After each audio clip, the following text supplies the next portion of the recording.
and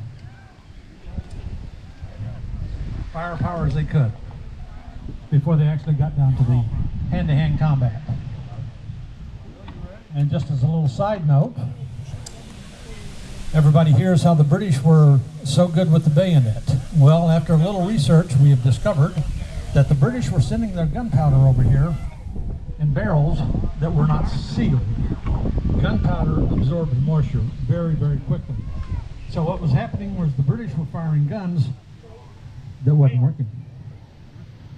So you've got other people coming at you, firing. You've got to have it. You've got a choice. What are you going to do? Put the bayonet on a charge.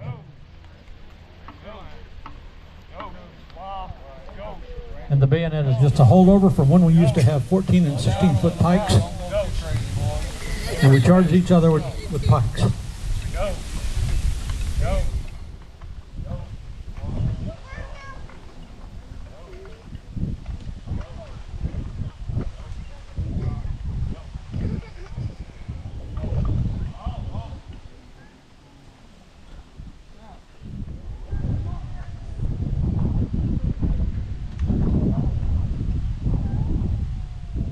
And in the American Revolutionary War, the natives who had, in the French and Indian War, most of them had chosen the French side, chose the British side because they thought the British were a bigger power and would win the war and would save their lands. Was it George Washington, who was a member of the Ohio Land Company, and had plots of land in Ohio, which was territory that the British had ruled unavailable.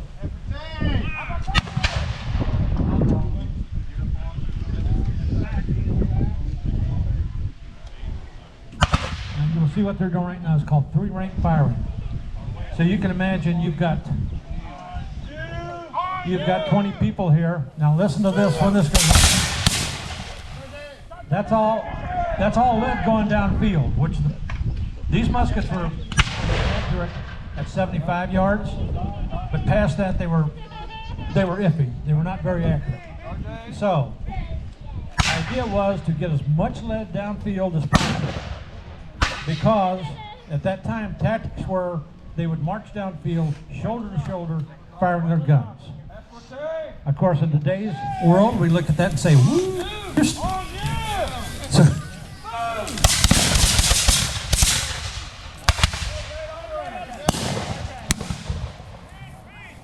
and coming out of Europe, and most of these armies were trained that they could, because they're smooth bores, they shoot an undersized ball, which means it goes down quickly. They could probably shoot 3 shots in 60 seconds.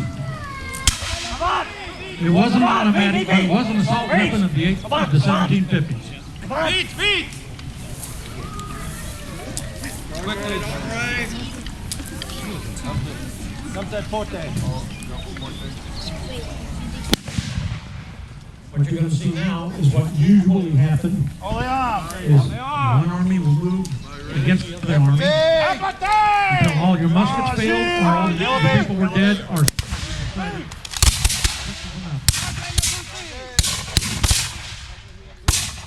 and as you can see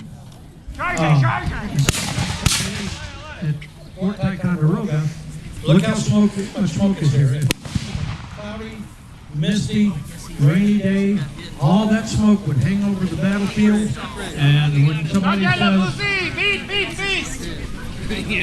says the fog of war, this is what they mean. Because there would have been so much smoke from thousands of men out here. So they're marching forward toward the English. In the American Revolution, found themselves outnumbered.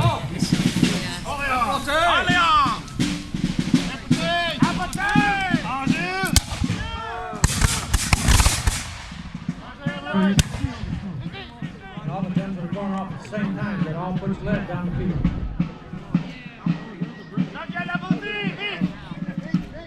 What you're seeing here, these are the French, which did help us in the American Revolution. And now the Americans, the colonists, are flanking the British.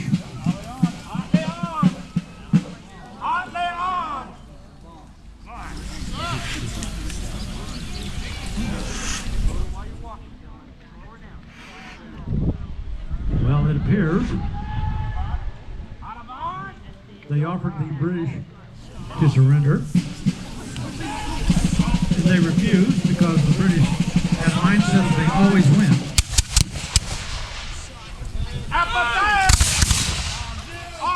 And as you can see what happens when you're outnumbered, there's a whole lot more firepower coming their way than you're putting back toward the enemy.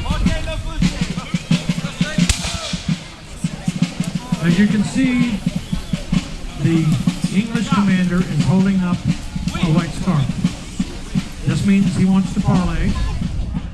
Had it been reversed in the French and Indian War, the French did not hold up a white flag. Sorry folks, that's not how it happened. If I were surrendering to my enemy, which in this case happened to be the English, I would hold up a red scarf. If I were surrendering to the Spanish, it would have been a blue scarf. So what they're doing right now is parlaying, and the English are trying to get the best deal they can get.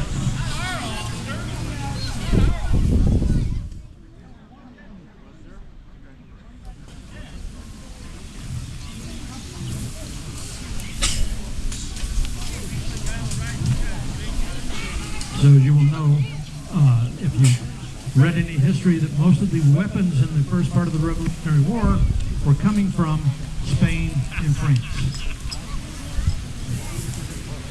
And they were mostly being sent through New Orleans and ports south. And the reason that the Americans got all the French muskets was because in 1763, the king put a contract out for new muskets, and we had all these muskets sitting in the warehouse, and we got a bunch of Americans over here willing to pay for them. So we sent our used cars over here.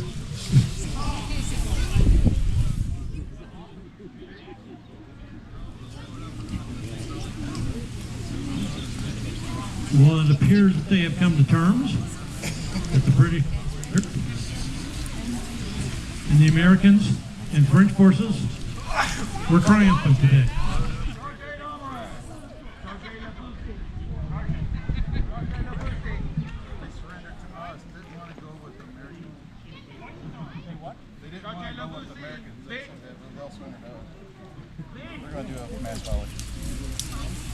All right, we're going to do a mass volley. The English did not want to surrender, even at Yorktown, they did not want to surrender to the colonials because they did not consider them an army. They tried to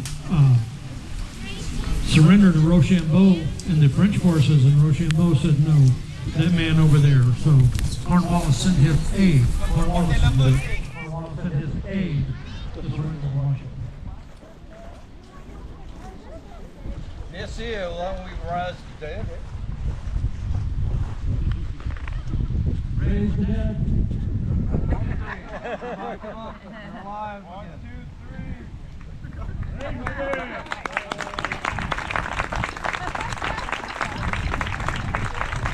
Guys want to come down this way? Come down this way? Okay, we're going to do a mass volley here. On the wrong. Over here.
All right, the captain of the Marines is going to give the order to fire on the mass fire. And as I said, I want you to listen to this, see all the smoke.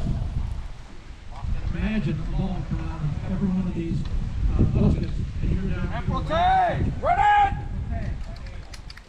En jeu! Present!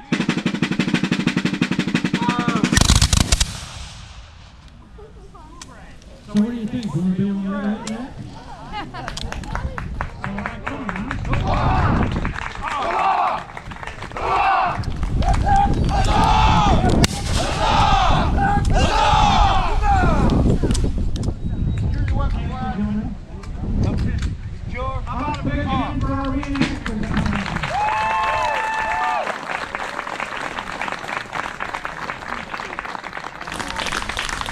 So if you have any questions, I will try to answer them, and if I can't answer them, I will point you to somebody else that doesn't know the answer.